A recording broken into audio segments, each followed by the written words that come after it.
U përshëndes të gjithëve, mirë se erdhët në Ballkan Update. Unë jam Habi Hoxha, ne do të jemi së bashku në vijim. Mali i Zi ka hequr me procedurë të përshpejtuar regjimin pa viza për shtetasit turq. Se çfarë ka ndodhur dhe cili ka qenë arsyetimi zyrtar i kryeministrit Malit të Zi, Milojko Spajt, juftoj që të njemi me materialin.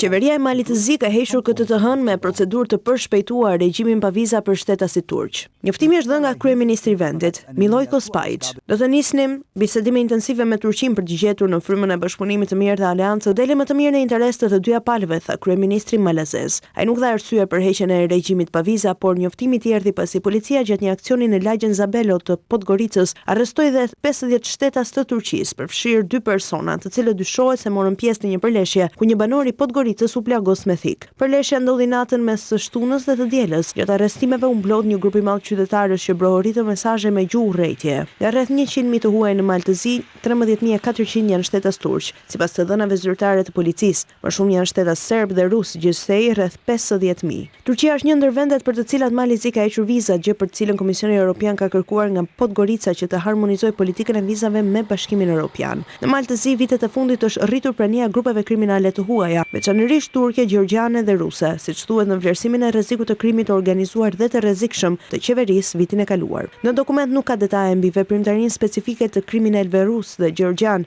ndërsa turqit përmenden si koka drejtuese të trafikimit të heroinës, trafikimit të njerëzve dhe pastrimit të parave.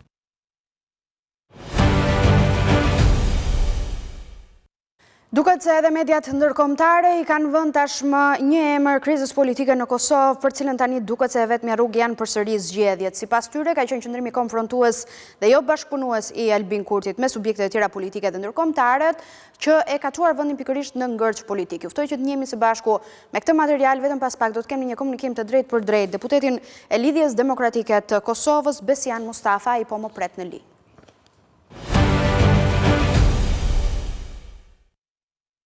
Albin Kurti ka bllokuar shtetin e ri ballkanik. Edhe mediat ndërkombëtare i kanë vënë një emër krizës politike në Kosovë, për të cilën tani duket se vetmja rrugë janë përsëri zgjedhjet. Sipas gazetës gjermane Berliner Zeitung, pas dështimit të Kurtit për të formuar qeverinë, Kosova përballet me një fazë të re pasigurie politike. Madje dështimi në Kosovë mund të shihet si një simptom e një krize më të thellë, duke vënë theksin tek qëndrimi konfrontues i kryeministrit në detyrë. Berliner Zeitung i kushton vëmendje dhe humbjes së besimit aleatëve të Kosovës, duke kujtuar mbylljen e dialogut strategjik nga Washingtoni. Ky është një zhvillim i rrezikshëm për ekonominë e brisht të Kosovës. Vendi me 1.7 milion banor është një nga më të varfrit në Europë, me papunësi relativisht të lartë dhe një largim të madh të rinisë. Në analizë theksohet se kriza ka një dimension gjeopolitik. Situata e paqëndrueshme në Kosovë po monitorohet nga afër në Beograd dhe në disa raste komentohet me gëzim. Media gjermane Frankfurter Rundschau po ashtu i kushton vëmendje krizës politike në vend, duke theksuar se kjo blokadë rrezikon vendime të rëndësishme për Kosovën, siç është buxheti. Gazeta TAZ, njëjtë si gazeta austriake Standard, theksojnë se Kosova tani është në prag të zgjedhjeve të reja parlamentare. Kurse Agjencia Katolike e Lajmeve KNA, në një artikull mbi zhvillimet e fundit në Kosovë, thekson se kriza politike ka përfshirë një nga vendet më të varfra në Europë. Qytetarët votuan për të zgjedhur ekzekutivin e ri më 9 shkurt, por edhe pse publikisht artikuloi se i ka votat për të formuar qeverinë e re, Kurti, në seancën e së dielës, e ktheu dështimin në fakt.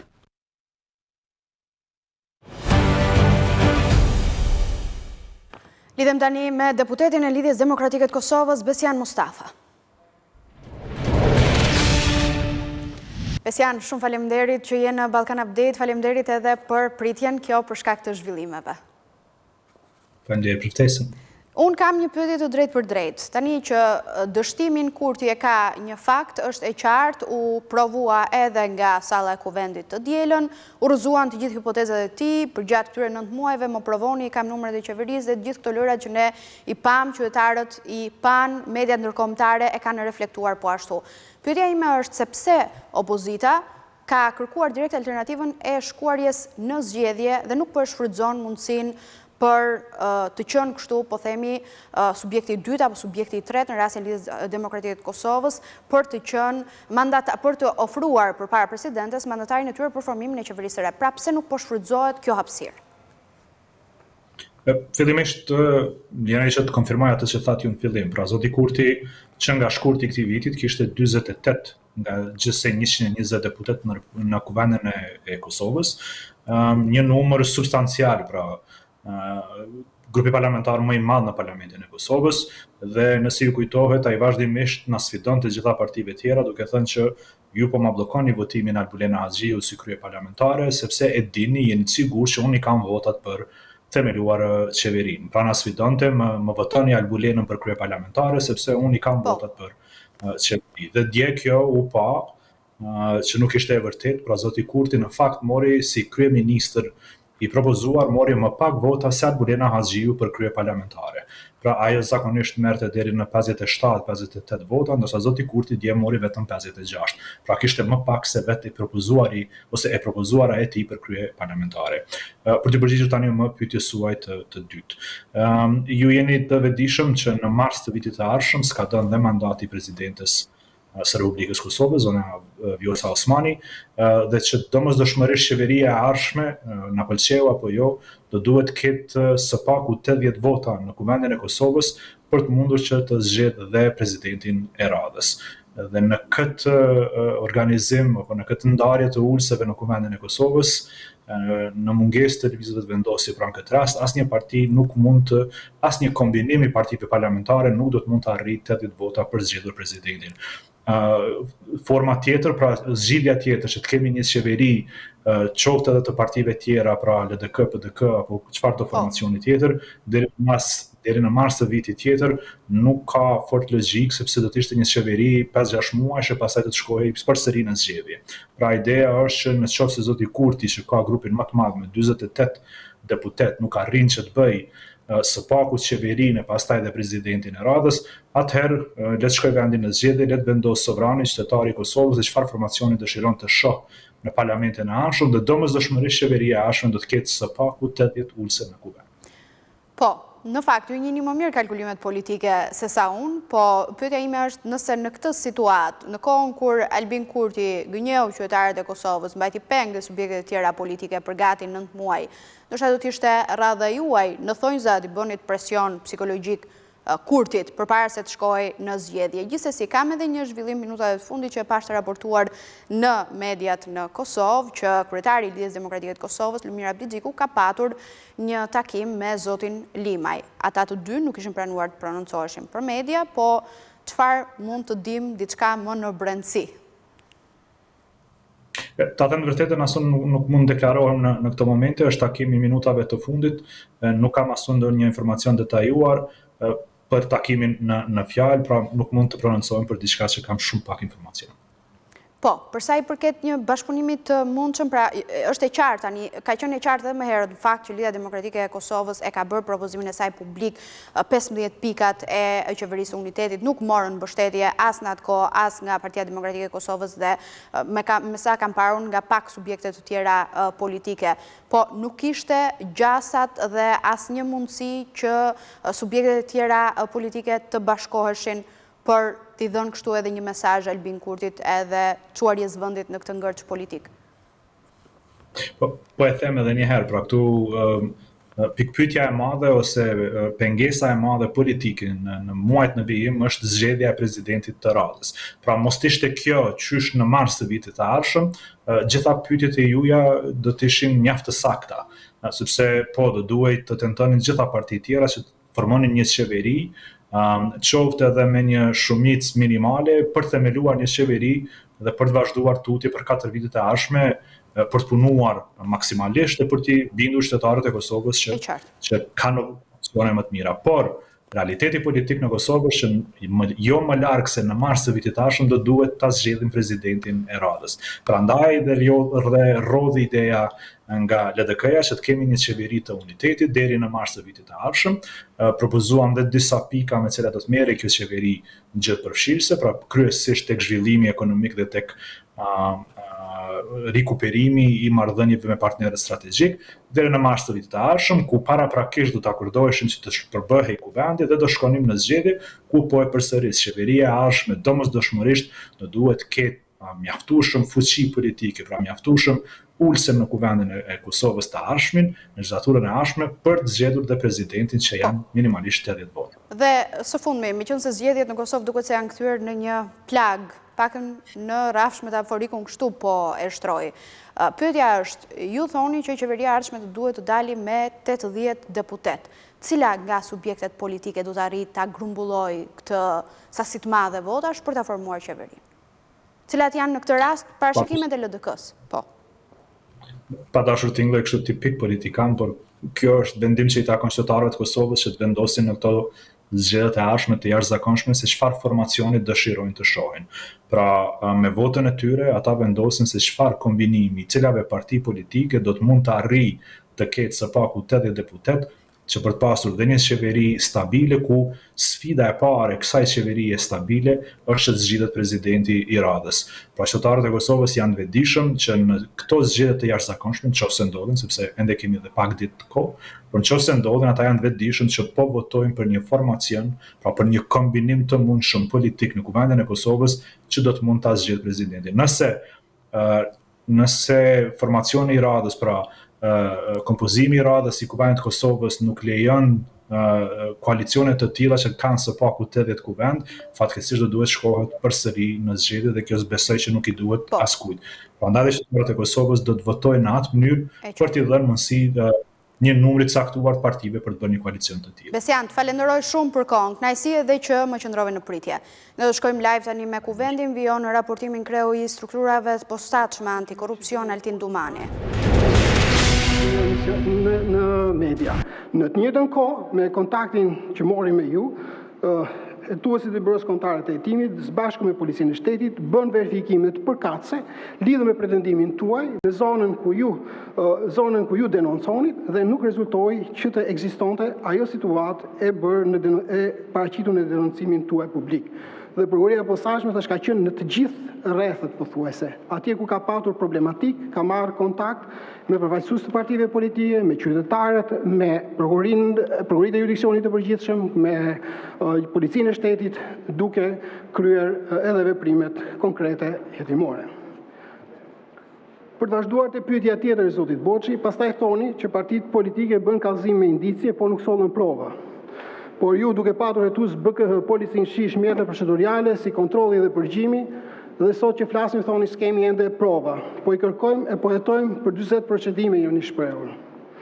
Po partitë politike përveç indicieve, çfarë tjetër mund t'ju sillnin? Dini gjë që kemi shërbime hetimore ne në përbërje apo policë, apo mund të përgjojmë e kontrollojmë ambientet të caktuara. Po ne kërkojmë që partitë politike dhe drejtuesit politik të tyre të ngrihen në nivelin e qytetari të Republikës Shqipërisë, të cilit i kërkohet në rast se vjen e dieni të një krimi, të kallëzojë krimin. Kjo kërkohet edhe nga drejtuesit e partive politike dhe sa i takon hetimeve, edhe sa i takon zonës që ju keni mbuluar zoti Boçi, kemi disa procedime të cilat vazhdojnë dhe po kryen hetime me qëllim evidentimin e autorëve përgjegjës të veprave penale.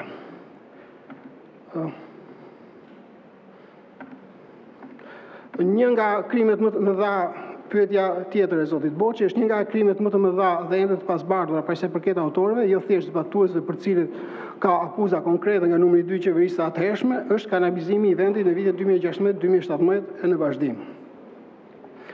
Pastaj vazhdoni për shtrimin tuaj dhe pyetja është, a keni filluar ju një hetim konkret për këtë krim me autor kryeministin e Shqipërisë? Jo, nuk kemi filluar një procedim penal të tillë. Pyetje tjetër. Ish ambasadori Donald Lu në 2016 deklaroi dhe ministri i atëhershëm Xhafa e pranoi se në Shqipëri ekzistonin 4 familje mafioze dhe 20 grupe kriminale. Ndërsa ju në një konferencë për shtyp ke njoftuar se njihni mirë klanet mafioze dhe mënyrën e organizimit të tyre. Unë nuk besoj se kjo ishte një deklaratë politike, por transmetim të dhënash nga organet ligjzbatuese partnere. Grupet se takon luftës,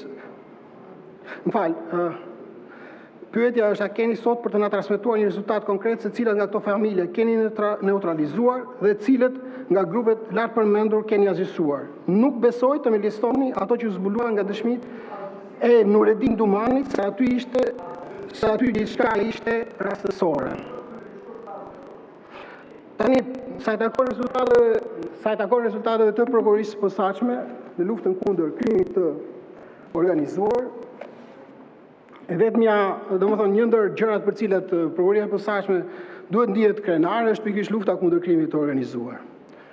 Sepse falja dhe bashkëpunimit që kemi patur me gjithë agjencitë partnere të vendeve të Bashkimit Evropian, pa përjashtim, me vendet në rajon, me Mbretërinë e Bashkuar, me Shtetet e Bashkuara të Amerikës dhe mbi një vit e gjysmë edhe me vendet e Amerikës Latine, kemi arritur të ndërtojmë vendëhetime të suksesshme, me të cilët Shqipëria mburret dhe në Eurojust si model suksesi. Kjo është dhe kemi vazhduar dhe vazhdojmë të bashkëpunojmë ngushësisht me agjencitë partnere të cilët na kanë besuar dhe vazhdojnë të na besojnë.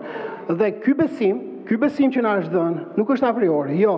Është besim që na është dhënë sepse e kemi merituar, sepse në bashkëpunimin me ta kemi treguar sa serioz dhe sa korrekt, sa profesionist jemi në hetimet e përbashkëta që kemi patur me agjencitë partnere. Dhe se kam dëgjuar shpesh që bëj një krahasim mes prokurorisë posaçme dhe prokurorisë së krimeve të rënda. Dhe patjetër un kam qenë pjesë e prokurorisë së krimeve të rënda dhe jam krenar që kam punuar edhe krimet të rënda dhe kam dhënë kontributin tim edhe aty që kur ka filluar ajo prokuri dhe për kolegët e prokurorisë së krimeve të rënda vërtet kanë qenë prokuror profesionist dhe vlerësim maksimal për ta. Por, vetëm një shifër ju jap. Nga viti 2004 deri në vitin 2019 nga krimet e të rënda janë trajtuar, jo gjykuar, janë trajtuar rreth 718 subjekte. Vetëm në 5 vite e 10 muaj SPAK ka tekaluar këtë shifër. Dhe niveli sofistikimit të krimit të organizuar sot as që mund të krahasohet me shkallën e organizimit që ekzistonte 10 vite më parë, 12 vite më parë, as 6-7 vite më parë, sepse krimi i organizuar shumë dinamik dhe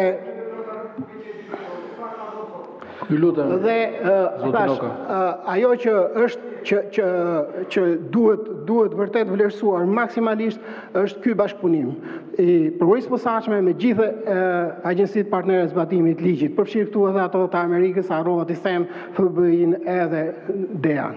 Një bashkëpunim pa barriera, të hapur në çdo orë të ditës me qëllimin e vetëm të bëhemi bashkë dhe të jemi suksesshëm në luftën kundër krimit të organizuar. Dhe të thash, nuk ta jep kusht të besim dhe këtë vlerësim. Jo, duhet japësh prova. S'ka a priori besim dhe vlerësim.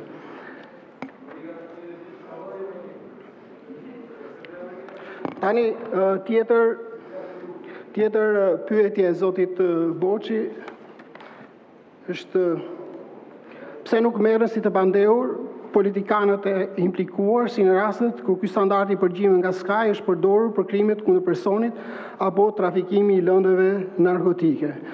Patjetër që në çdo rast që të dhënat e përftuara nga SKAI përkrijojnë bazën e mjaftueshme ligjore për të ngritur akuzë ndaj çdo personi, politikan apo trafikant, ne kemi ushtruar ndjekjen penale dhe siç ju e dini, një ish antar i Kuvendit të Republikës Shqipërisë është proceduar penalisht, ka kaluar është marrë i pandehur, ka kaluar dhe fazën e gjykimit para gjyqtarit të seancës paraprake dhe sot po ngrihet dhe sot jemi para fazës së gjykimit në themel. Sa i takon rasteve të tjera, për momentin nuk kemi përndar gjë as me parlamentin të mas publikun, kur të kemi për të ndarë, patjetër që do vijeni në dieni. Në një pyetja tjetër e zotit Boçi, në intervistë në gazetën La Repubblica keni deklaruar, por në përgjithësi bazuar në hetimet e kryera nga SPAK, mund të themi se sektorët më të prekur nga pastrimi parave janë ndërtimi, pasuritë e palujshme, lojrat e fatit dhe turizmi hotelier. Kohët e fundit është vënë re edhe përdorimi i kriptomonedave.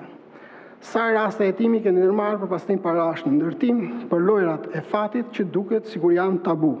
Po për turizmin hotelier, ku spikasin resortet e investitorëve strategjik të Ramës, po për kriptomonedat. A keni nisur raste hetimi? Në cilën fazë janë hetimet për mikun e Ramës, Amant Josifin?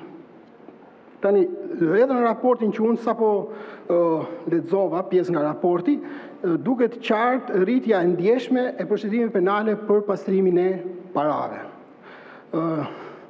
Kemi nisur hetime për pastrim parash, patjetër edhe për ndërtim, edhe në turizëm hotelier, ku mund t'ju them, nuk e di, rreth të paktën rreth 4 hotele janë konfiskuar tashmë si produkte të veprës penale. Në ndërtim, po, sepse ne kemi parë raste, madje dhe kemi sekuestruar, disa janë konfiskuar, disa janë proces në konfiskimi, ku kanë investuar eksponentë të krimit në organizuar, në njësi tregtare, në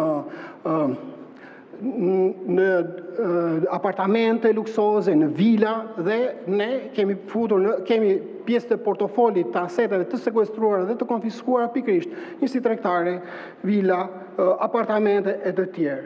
Sa e takon kriptomonedhat, po, ne kemi patur hetim në vitin 2024, ku gjatë hetimit të një organizate kriminale kemi konstatuar se eksponent të kësaj organizate përdornin kriptomonedhat edhe për të pastruar para, por edhe si mjete për të blerë lëndë narkotike në vendet e Amerikës Latine. Nuk është, e kemi bërë publike, është një shumë prej mbi 11 milion euro në kriptomonedha, e cila është sekuestruar.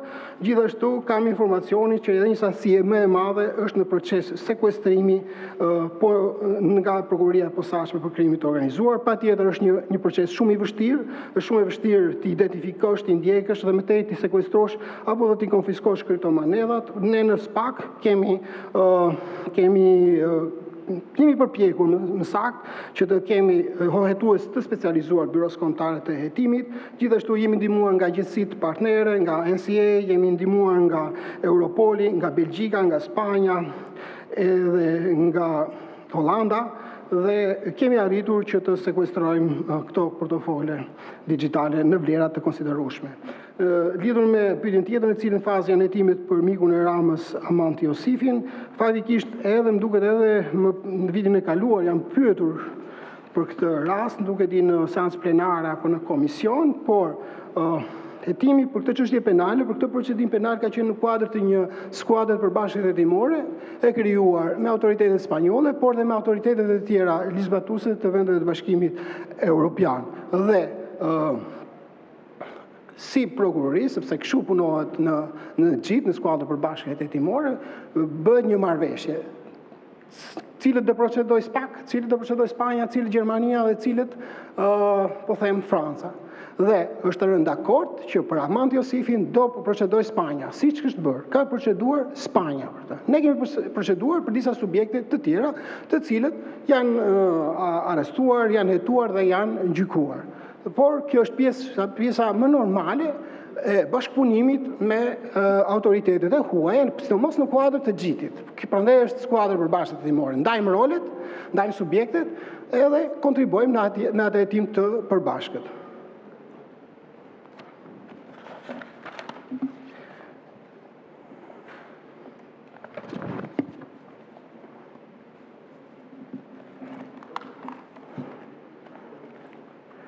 Pyetjet e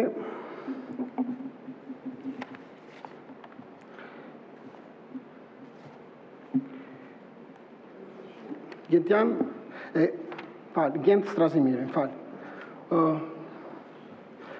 pyetja e zotit Strazimiri është: a dini ndonjë rast që kryetari i një partie politike dhe kryeministri i një vendi të jetë marrë i pandehur sepse ka zbatuar vizionin e forcës politike që ai drejton dhe programin qeverisës nëpërmjet të cilit është votbesuar nga qytetarët dhe parlamenti. Tani kjo është një çështje konkrete e cila ka kaluar fazën e hetimit paraprak, çështja është dërguar në gjykim, gjithashtu ka kaluar edhe fazën e shqyrtimit para gjyqtarit të seancës paraprake. Gjyqtari i seancës paraprake ka verifikuar edhe akuzat, edhe provat e ngritura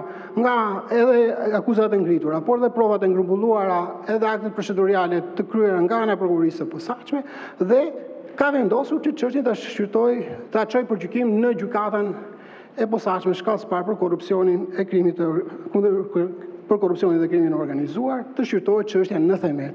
Gjithë këto pyetje dhe pretendime që ngre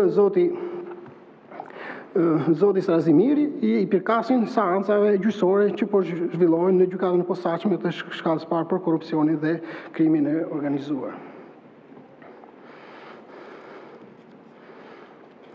Si ka mundësi që Taulan Balla, kallëzimi penal i të cilit do provua katërcifrisht të ishte i rrem, nuk thirret qoftë ndonjëherë për të pyetur nga SPAK. Është në vlerësimin e prokurorëve të cilët kanë hetuar çështjen penale në fjalë për të konkluduar nëse jemi para kallëzimit të rrem apo para një kallëzimi i cili ka substancë dhe vlerësohet nga ata për qëllimet e hetimit paraprak.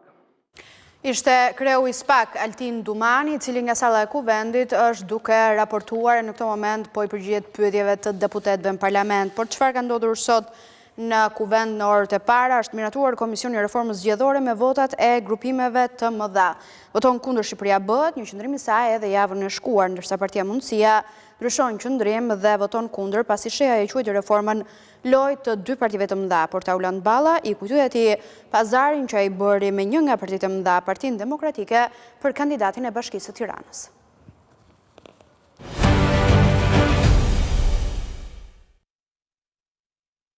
Socialistët dhe demokratët janë gati që të ulen në tryezën për ndryshimet në kodin zgjedhor. Komisioni i posaçëm për reformën zgjedhore u ngrit që në nisje të seancës së kësaj të hëne, me 113 vota të socialistëve dhe demokratëve, pas dakordësisë së arir më parë për përbërjen e tij.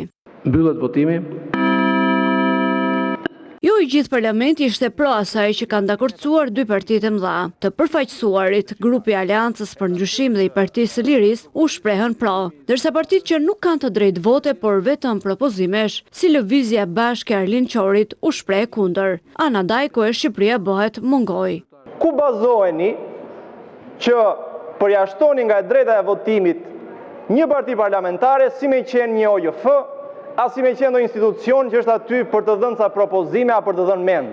Dy votat e tjera kundër ishin të Partisë Mundësia, pavarësisht se ata janë pjesë e komisionit dhe kanë të drejtën e votos. Por problemin Agronshe e kishte se nuk e kishin pyetur atë për të pas një vend në komision. Na kanë përfshirë pa na pyetur, e morën vesh nga lajmet, pastaj vinë këtu dhe votojnë. Por përbërja e komisionit është publike që prej së premtes dhe Agronsheaj pati 3 ditë që të shprehte pa kënaqësinë e tij dhe të akuzonte dy partitë e mëdha se po bëjnë pazare. Ky komision ka vetëm një qëllim, siç e thash, të zhduki partitë e reja. Ky është qëllimi. Dhe këto lojra tuaja që bëjni bashk dhe pa përfshirë askënd, na dilni me listën ku fusni edhe ne brenda, nuk na bëjnë pista Holland. Të djathët nuk reaguan për akuzat e ish deputetit të radhëve të tyre. Ndërkohë Taulan Balla i kujtoi shehajt se raportet e tij me PD-n ndryshojnë nga një ditë në tjetrën. Kemi bërë një zgjedhje për të përfshirë edhe ty, duke futur dhe partitë me 2 mandate. Prandaj gënjeve dhe ti që bën interesantin këtu, se ditën takohesh me këta për nxjerr kandidat. Dhe këtu vjen dhe këtu i shan pastaj. Berisha na shkaloi shehajin dhe preferoi të flasë për raportin në SOBE Odir dhe gatishmërinë për të reflektuar rekomandimet. Ne ndjehemi detyruar ndaj tyre që orientimet e drejta dhe rekomandimet e drejta ti kthejmë në ligj. Opozitarëve të pakënaqur u përgjigj bashkëdrejtuesi socialist i komisionit Damian Gjiknuri. Veton dhe votën praktikisht e kanë 2 forcat e mëdha. Kjo është e vërteta. 1. Do të thotë të gjitha partitë kanë të drejtë të kenë antar aty, edhe partitë që folën më parë kanë të drejtë të kenë antar të bëjnë propozime njësoj si gjithë të tjerët. Është e pamundur të akomodosh të gjithë partitë tek opozita, se janë 13-14 parti opozitare. Do të thotë që komisioni do ishte një tren që s'do mbaron dhe kur. Në parlament u votua dhe ngritja e komisionit për reformën territoriale me 115 vota pro. Mbyllet votimi. 115 vota pro, 0 abstenime, 3 vota kundër. Projekt vendimi miratohet.